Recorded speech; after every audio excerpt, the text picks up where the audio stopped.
नमस्कार दोस्तों। आज की हमारी इस वीडियो में हम आपके लिए जितिया व्रत की कथा लेकर आए हैं। वीडियो पसंद आए तो वीडियो को लाइक और चैनल को जरूर सब्सक्राइब करें। एक समय की बात है, नर्मदा नदी के पास कंचनबटी नाम का एक नगर था। नगर के पश्चिम दिशा में मरुभूमि थी जिसे बालूहाटा कहा जाता था। वहाँ विशाल पाकड़ का एक पेड़ था। उस पेड़ पर चील रहती थी। पेड़ के नीचे एक खोखर था जिसमें सियारन रहती थी। चील और सियारन में गहरी दोस्ती थी। एक बार दोनों ने मिलकर कुछ स्त्रियों को जितिया व्रत करते हुए देखा। तब उन्होंने यह व्रत करने का संकल्प लिया। फिर दोनों ने भगवान जितवाहन की पूजा करने के लिए निर्जला व्रत रखा। व्रत के दिन उस नगर में एक बड़े व्यापारी की मृत्यु हो गई और व्यापारी का दाह संस्कार उसी मरु स्थल पर किया गया। दिन बीतने के बाद जब रात हुई तब वहां का मौसम खराब हो गया। बिजली कड़कने लगी और बादल गरजने लगे। वहां पर बड़ा तूफान आ गया। अब सियारन को भूख लगने लगी।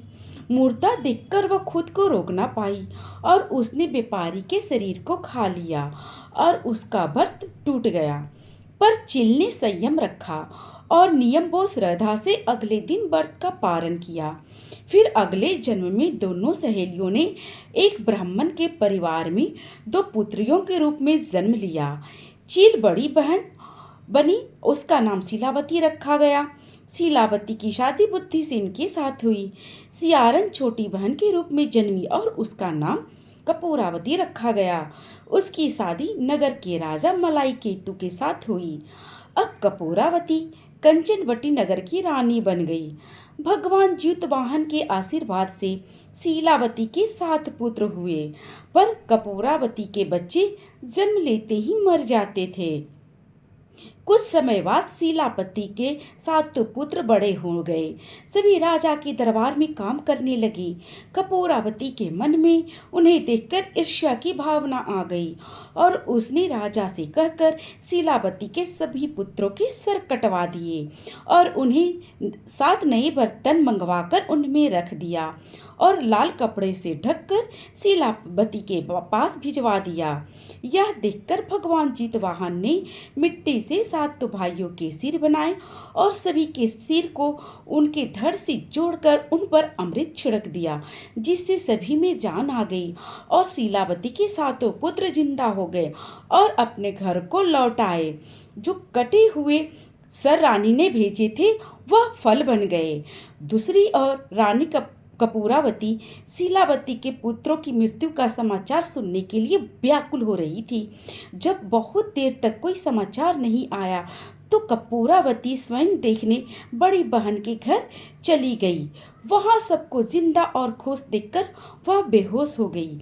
जब उसे होश आया तो अपनी बहन को उसने सारी बात बता दी। उसे अपनी गलती का पछतावा हो रहा था। भगवान जितवाहन की कृपा से शीलावती को पूर्व जन्म की बातें याद आ गई। वो कपूरावती को लेकर उसे पाकड़ के पेड़ के पास गई और उसे सारी बात बताई। यह सुनकर कपूरावती उसी समय मृत्यु को प्राप्त हुई।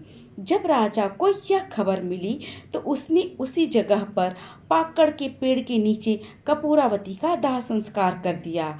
हे भगवान जितवाहन, जैसे आपने शीलावती की 7 पुत्रों की रक्षा करी, वैसे ही इस कहानी को कहते, सुनते और हुंकार भरते सब पर कृपा करना।